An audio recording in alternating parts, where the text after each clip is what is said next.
Hello mga ka-brothers! Kumusta na po? So, 2 linggo na walang pangisda dito sa amin. Malakas yung abagat. Wala din pahuli. Ang dami nagapangisda dito, walang pahuli. Pag ano dito, tagutom. Kahit ngayon mga ka-brothers ay malakas pa rin, pero laki na ng pinagbago. Kaya naka-laut-laut na. So ang kasama ko na naman ay si Ate Mire. Mga walang ulam. Yan si Ate Mire sa unahan. Ulog naman kami ng maikling lambat lang, yung bago ni nanay.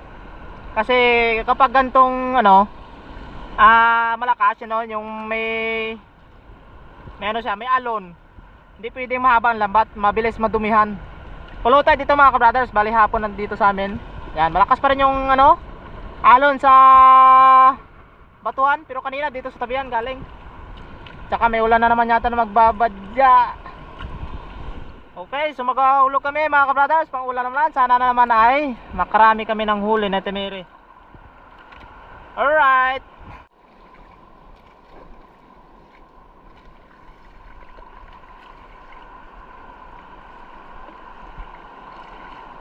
Dito kami mag-ahulog.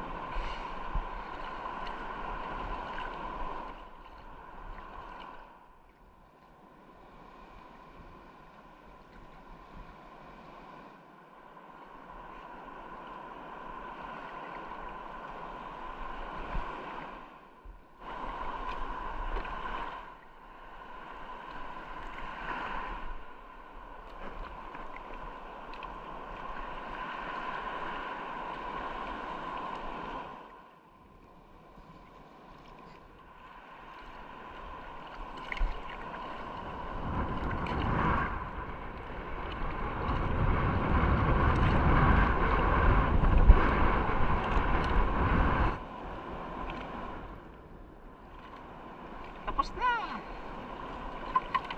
Hindi lang pagkaroga. Tama lang ang lingaw, okay? Laka lang.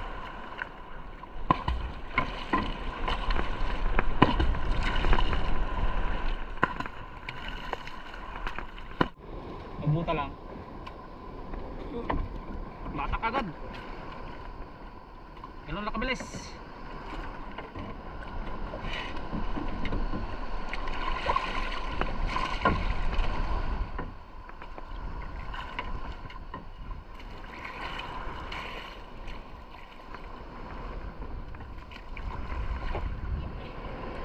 Diyan banda gid. Dagad banda. Nagkasabit na sa lambat.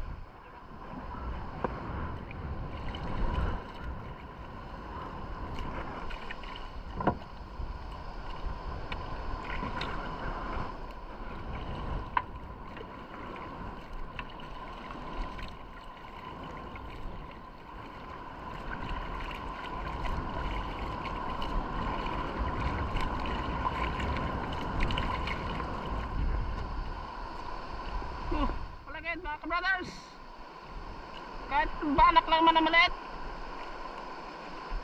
baldarong ka na dyan.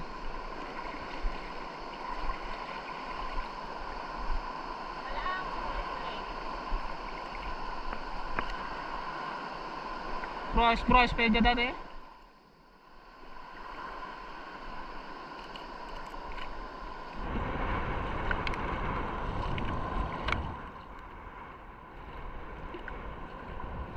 Tingnan ang pangalawang area.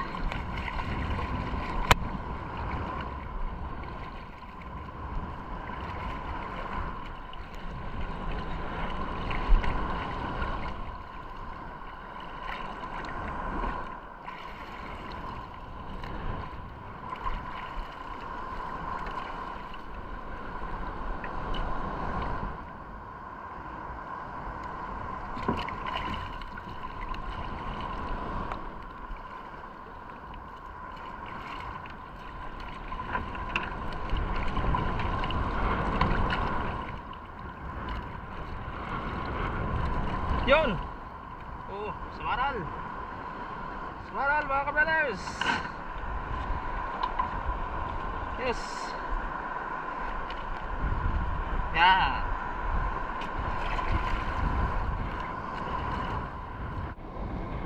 Malitis.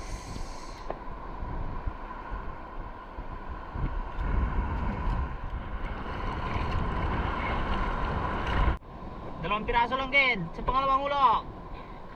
Yay, suga nga. Hindi nang pula eh. Aray! May talakitok rin. May ina talagang pula mga ka-brothers. Sana malunod ka sa dami ng huli. Malunod ka ng saliit na katig. Oh, sa liit ng katig. Natatakot sa temere. Yung katig ng bangka ni kananay maliit pa. Baka makulob. Pasensyahan nyo na. Ganun na po talaga may edad. Patay tayo na dali pa tayo ah. May ina na po ang dugo ng may edad. May ina mga ka-brothers ang pole. Lahat ng may isda dito. Ganito lang ang pole.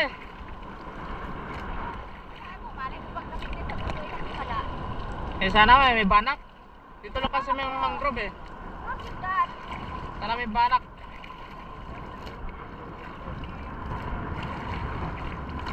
No, mga kabrothers, oh. Walang wala, dati yan. Pag may isda to, halos isang di pa lang, may uli agad. Ah, ito, oh. Pangatlong ulog na to.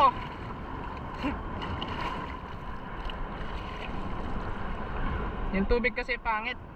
Mabilis ang kate. So umaga naman, sobrang lalim. Kaya, malakas pati ang alon. Taggutom na mangingisda ngayon. Gutom ang mga tao. You know, lakas mga ka-brothers.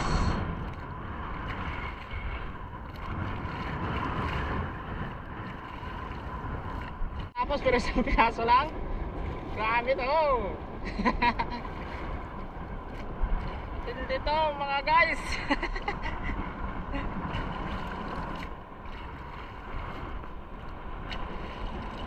Wala oh, kahit banak. Aray! Mga ka-brothers.